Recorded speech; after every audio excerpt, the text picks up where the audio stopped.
የሲቢኤ ኢትዮጵያ ፕሪሚየር ሊግ የሁለተኛ ሳምንት ጨዋታዎች ዛሬ ይጀምራሉ።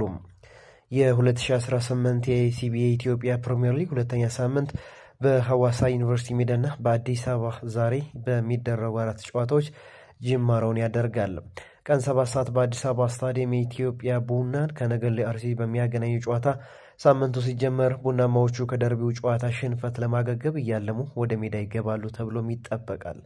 አዲስ አዳጊው ነገሌ አርሲ በአንጻሩ በአቻ ውጤት ከፕሪሚየር ሊጉ ጋር የተዋወቀ ሲሆን በእንቅስቃሴ ደረጃ ጥሩ የሚባል ቡድን መሆኑን በመጀመሪያው ሳምንት ለተመልካች አሳይቷል። ሰጎኖቹ በክረምቱ የተጫዋቾች የዝውውር መስኮት ወሳኝ ተጫዋቾቻቸውን ወደ ቡድናቸው የቀላቀሉ ሲሆን በተለይም ደግሞ መሀል ክፍሉ ላይ በሊጉ ልምድ ያላቸውን በረከቱ ወልዴንና ዳዊት ተፈራን መያዙ ቡድኑ ጠንካራ ሆኖ እንዲዘልቅ ያደርገዋል ተብሎም ይታሰባል። ኢትዮጵያ ቡናዎች በበኩላቸው ምንም እንኳን በደርቢ ጨዋታ ሽንፈት ቢያጋጥማቸውም ሜዳ ላይ ሲያደርጉት የነበረው እንቅስቃሴ ለክፉ የሚሰጥ አልነበረም። ቡድኑ የፈጠራ አቅሙን አሳድጎ አጨራረሱን የሚያሳምር ከሆነ ምናልባትም ዛሬ ወደ ድል ሊመለስ የሚችልበት እድል ይኖራል ተብሎም ይገመታል። ቡናማዎቹ ወሳኙን ግብ ጠባቂያቸውን በደርቢው ጨዋታ በቀይ ካርድ ከሜዳ መውጣቱን ተከትሎ በቅጣት ምክንያት በዛሬው ጨዋታ ግልጋሎቱን የማያገኙ በመሆኑ በመጠኑም ቢሆን ተጽዕኖ ሊያሳድርባቸው እንደሚችል ይታመናል።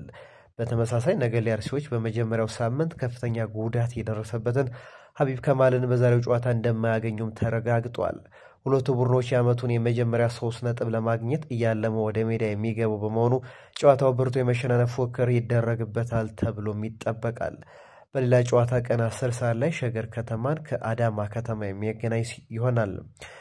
በሐዋሳ ዩኒቨርሲቲ ሜዳ በተመሳሳይ 2 ጨዋታዎች ሲደረጉ ወልዋሎ አዲግራት ዩኒቨርሲቲን ከፋሲል ከነማ ሲያገናኝ አመሻሽ 12 ሰዓት ላይ ደግሞ ዓመቱን በሽንፈት የጀመሩትን ድሬዳዋ ከተማን ከወላይታ ዲቻ የሚያገናኝ ይሆናል።